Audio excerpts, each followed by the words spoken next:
What is going on, guys? NanoPrince93 here with another video, and today this video is going to be all about the iPhone SE. But what I do want to do for you guys to give back is I do want to give this iPhone SE product red 64GB version to one of you guys. So the way we're going to do that is, so this video has to get 500 plus likes. Make sure you like this video, subscribe to me here, leave a comment below as to why you would want this iPhone SE, and then also follow myself and Totally on Twitter to enter the giveaway, guys. And that's all you have to do. Once you do that, you're entered, and we're gonna pick somebody from the comment section again to give this iPhone away with the Totally case. There'll be 3 cases. I'll probably send one of them over depending on what you would like, and kind of just go from there. So that's just a big thank you to you guys for continuing to kind of watch the channel, and so good luck, and let's get started with the video.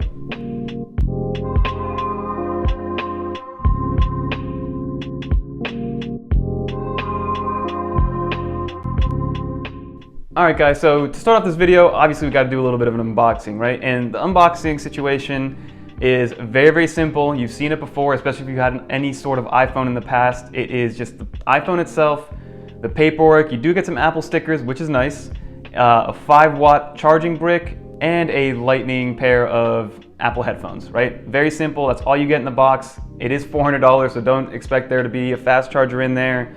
Don't expect there to be, a 3.5 to lightning millimeter jet, or 3.5 millimeter to lightning, adapter. So $400, you get the phone, charger, headphones, and that's it. And obviously the Apple stickers, which in my opinion are pretty priceless.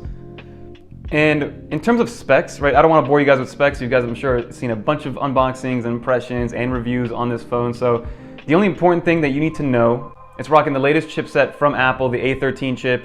It's the same chipset that's in the $700 iPhone 11s, the $1,000 iPhone 11 Pros, and the $1,100 iPhone 11 Pro Maxes. So take that into consideration whenever you're thinking about getting this device, because it does start at $400 versus an iPhone with the same exact chipset at $1,100. So keep that in mind. In terms of power, you're going to receive the same amount of power. You're going to be able to run the same apps, play the same games, have as many apps open as you would before without the RAM kind of shutting down. So keep that in mind. Internally, this phone is identical to the latest and greatest that Apple has put out from an iPhone perspective. And some of the nice things that they do keep to kind of even make the pod even juicier, it keeps wireless charging. It is IP67 or 68 water resistant, so I think it's, you can put it underwater for 30 minutes to up to a meter, which is nice, so you don't have to worry about sprinkling water on it. I wouldn't be going into the pool and taking pictures, but so that's nice that it keeps the wireless charging, especially now that everything around me is a lot more wireless charging heavy,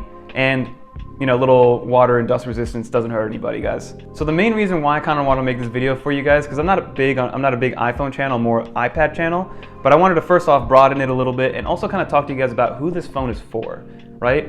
In my opinion, if you've gotten an iPhone over the last 2 years, so if you have an iPhone XR, 10s, 10s Max, all the different 11 iPhones that there are, this phone is not for you. It would be a downgrade, maybe not from a chipset perspective, but from an everything else perspective, right? Because there's no point in you leaving a phone that's less than 2 years old and going to a phone that, yeah, it's cheaper, but it's outdated, guys. You still have the top and bottom bezels, you have Touch ID, the screen is smaller. Like, I have not gotten used to it yet.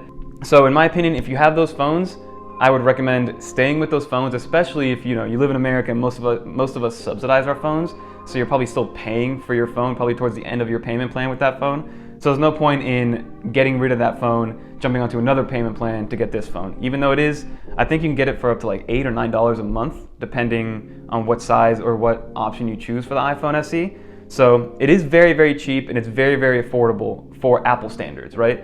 That's what I want to tell everybody. If you have an iPhone 11, just because Apple released a new phone doesn't mean you have to run out and get this new phone that is, for lack of a better term, worse than the iPhone 11, right? There's a couple people that I think this phone is for, right? The biggest thing, I'm going to talk to a couple of different audiences, right? Because in the US, this phone is for your child that is getting their new phone for the first time. You now don't have to either A, shell out a ton of money to get your 12-year-old an iPhone 11 or an iPhone 11 Pro just for them to have an iPhone that you can iMessage them with. Or if you do want to keep it cheap for your son or daughter or your child or whatever the case may be, you don't have to go straight for an Android phone now or a used iPhone for that $400 price point, right? Because think about it, a lot of the people, especially nowadays, when they receive their phone, that's the ecosystem they're in. They don't get to really choose their phone most of the time, but the phone that's handed to them, their first phone that's handed to them, is going to be the ecosystem that they're going to be riding with for the most part. because that's where they're going to learn how to do everything on. That's how they're going to be accustomed to everything. So if they're given an Android, most likely 5-10 years from now, they're going to be on an Android phone versus, and the same thing for iOS. If they get an iOS device, 5-10 years from now, they'll get an iOS device.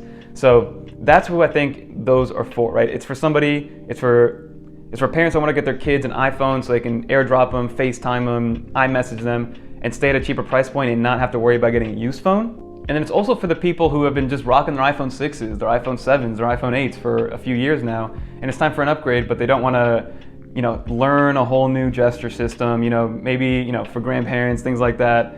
People who don't really care about the technology, they just want something that works. It works when it's supposed to, it works how it's supposed to, and is not super gaudy, right? It's not on the bleeding edge of tech. So that's who I think these iPhones are for, at least here in America, right? Most of us, the people that have the iPhone 11s, the 11 Pros, even the high-end Android phones, they're not going to gravitate to this phone because that's not what they want. It's not the latest and greatest. You have only the single camera. Although I do think that this phone at $400 gets you like 90 to 95% of the way there to an iPhone 11 Pro Max, as long as you're okay with the LCD screen that isn't edge to edge. You're okay with Touch ID. You're okay with the single camera, which I'll show you guys right now. The cameras are not that different, right? The only difference that you get functionality-wise is the ability to shoot portrait modes of anything on the regular iPhones versus the SE. You can only do portrait modes of people, and there's no night mode on the SE. But I think they just did that to kind of keep a feature with the iPhone and give you a reason to go with that iPhone, because I think it is a software update that the A13 handles versus more of a physical optical limitation when it comes to maybe needing a second lens. So like I said, this iPhone will get you 90 to 95% of the way to the iPhone 11s. It's just those little things that you're giving up, but at the same time, is that 5% difference worth $700, $800, $900? For most people, no, it's not going to be worth it, so they will gravitate to this iPhone SE. But the bigger thing, and the reason why this video is probably called, it's Apple's world now, is because Apple's main market has been the US and, parts of Europe, right? Those are the most influential countries and continents in the world. People where the economy is booming a little bit more than other parts of the country or other parts of the world. So the kind of global impact that this is going to have for Apple is going to be insane, right? People in India, for instance, right? They gravitate towards Android phones because, companies like Samsung, companies like Huawei, all these other Android companies, they throw out, if you guys haven't noticed, they throw out $200, $300 Android phones, and it appeals to that market because it's cheaper and it gets the job done for them, right? It doesn't just have to be India. It could be all those countries around there where the iPhone price point just wasn't realistic for them to get, right? Especially brand new. And if they could get a used one, it would be one that's like 5 years old. And by that time, that phone has no life anymore, right? So this phone is going to change Apple's revenue, not in America, but in India, in China, in Asia, that entire continent. It's going to start adopting the iPhone more and more. And it's going to give you that cheap entry price point to getting into Apple's ecosystem in those parts of the world, right? And again, think about it. India, 1.2, 1.3 billion people, that only a tiny percent of them have an iPhone. Versus here in America, I don't know what the percentages are, we can look it up or you guys can comment below, but a lot of people have iPhones just because it's readily available, it's more affordable here in this country than in any other country, and it just works. And that's what this phone does, and it does it at a very, very low price point relatively to what Apple normally does. And then one of the last things that I do want to touch on that's pretty important and pretty mind-blowing is that now, for the price of an iPhone 11 Pro Max, which is $1,100, you can get an iPhone SE, AirPods Gen 1 without the charging case, Apple Watch Series 3, and an iPad 7th generation. So you can get all of those Apple devices, get super into the Apple ecosystem for the price of one phone, which again is mind-blowing. I think Apple is doing something crazy here. Their goal here is probably low margin, high volume to be able to kind of compensate for starting this at such a low price point. So at the end of the day, Apple knows what they're doing. They wouldn't do this unless they knew it was going to be successful, or they wouldn't have done this unless they have a direction and a directive, right? They want to expand more globally. They want to start to take over other countries as opposed to the United States. They've done everything they can in the United States. Like I said, this will appeal to some people here, but this is going to be a lot more appealing to people on the other side of the world where they haven't been able to crack that $1,000 phone because they just can't afford it, right? So now they have this $400 phone. They can jump into $9 a month if you go with a carrier or whatever the case may be. So it's just a much cheaper entryway to get into the Apple ecosystem. And like I said, $1,100 gets you everything you would need. You get a computer with the iPad, you get a phone, Apple Watch, and the AirPods and you're all in, that would be a great Christmas present, guys. So that's pretty much my thoughts on it. I kind of wanted to give a different angle of what my thoughts were on the iPhone SE. It's a little bit different of a take because I didn't want to just run through specs. Like I said, you have the A13 chip in there, cameras are good. Like I said, I threw you guys a little comparison picture. There's a point and shoot.